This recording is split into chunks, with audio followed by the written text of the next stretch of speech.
Assalamualaikum warahmatullahi wabarakatuh. Nama saya Syarif Muhammad Fikri dari kelas 1B dari Prodi Tadis Bahasa Inggris. Kali ini kita akan membahas tentang sejarah perkembangan bahasa Indonesia, yaitu perkembangan bahasa Indonesia lisan maupun lisan berkembang mulai pada saat terbentuknya, yaitu pada 28 Oktober 1948 bersamaan dengan momen Sumpah Pemuda.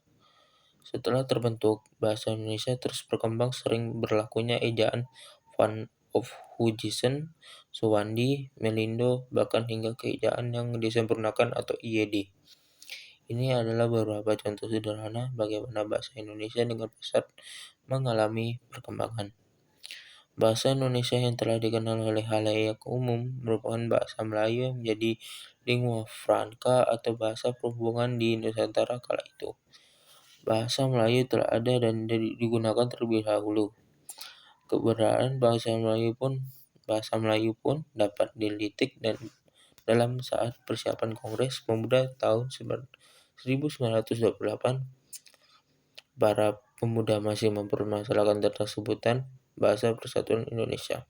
Kemudian M. Tabrani mengusulkan bahasa Melayu diganti dengan istilah bahasa Indonesia dan hal ini pun disetujui bersama pada 2 Mei 1926.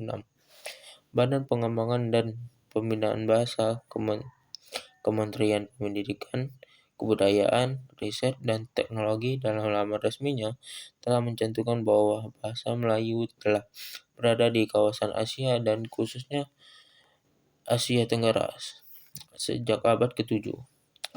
Pernyataan ini juga tentu didukung oleh adanya beberapa prasasti seperti Prasasti Talang Tuwo di Palembang, bahkan Prasasti Karangbrahi di Jambi.